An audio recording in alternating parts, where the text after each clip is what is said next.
I'm Severin Suzuki, speaking for ECHO, the Environmental Children's Organization. We're a group of 12 and 13-year-olds trying to make a difference. Vanessa Suddy, Morgan Geisler, Michelle Quaid, and me. We've raised all the money to come here ourselves, to come 5,000 miles to tell you adults you must change your ways. Coming up here today, I have no hidden agenda. I am fighting for my future. Losing my future is not like losing an election or a few points on the stock market. I am here to speak for all generations to come. I am here to speak on behalf of the starving children around the world whose cries go unheard. I am here to speak for the countless animals dying across this planet because they have nowhere left to go. I am afraid to go out in the sun now because of the holes in our ozone. I am afraid to breathe the air because I don't know what chemicals are in it. I used to go fishing in Vancouver, my home, with my dad, until just a few years ago we found the fish full of cancers.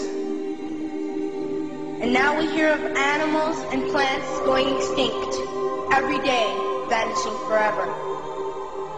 In my life, I have dreamt of seeing the great herds of wild animals, jungles and rainforests full of birds and butterflies. But now I wonder if they will even exist for my children to see. Did you have to worry of these things when you were my age? All this is happening before our eyes, and yet we act as if we have all the time we want and all the solutions. I'm only a child, and I don't have all the solutions.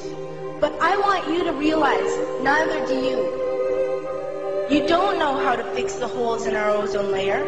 You don't know how to bring the salmon back up a dead stream. You don't know how to bring back an animal now extinct. And you can't bring back the forest that once grew where there is now a desert. If you don't know how to fix it, please stop breaking it. Here, you may be delegates of your government, business people, organizers, reporters, or politicians, but really, your mothers and fathers, sisters and brothers, aunts and uncles, and all of you are someone's child. I'm only a child, yet I know we are all part of a family, 5 billion strong, in fact, 30 million species strong. And borders and governments will never change that. I'm only a child, yet I know we are all in this together and should act as one single world towards one single goal. In my anger, I am not blind, and in my fear, I am not afraid of telling the world how I feel. In my country, we make so much waste. We buy and throw away, and yet northern countries will not share with the needy. Even when we have more than enough, we are afraid to share. We are afraid to let go of some of our wealth. In Canada, we live the privileged life, with plenty of food, water, and shelter. We have watches, bicycles, computers, and television sets. The list could go on for 2 days. 2 days ago, here in Brazil, we were shocked when we spent time with some children living on the streets. This is what one child told us. I wish I was rich. And if I were, I would give all the street children food, clothes, medicines, shelter, and love and affection. If a child on the streets who has nothing is willing to share, why are we who have everything still so greedy? I can't stop thinking that these are children my own age, that it makes a tremendous difference where you are born. That I could be one of those children living in the favelas in Rio. I could be a child starving in Somalia, or a victim of war in the Middle East, or a beggar in India. I am only a child, yet I know if all the money spent on war was spent on finding environmental answers, ending poverty, and finding treaties, what a wonderful place this earth would be.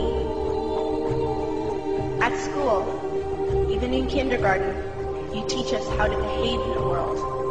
You teach us not to fight with others, to work things out, to respect others, to clean up our mess, not to hurt other creatures, to share, not be greedy. Then why do you go out and do the things you tell us not to do? Do not forget why you are attending these conferences, who you're doing this for. We are your own children.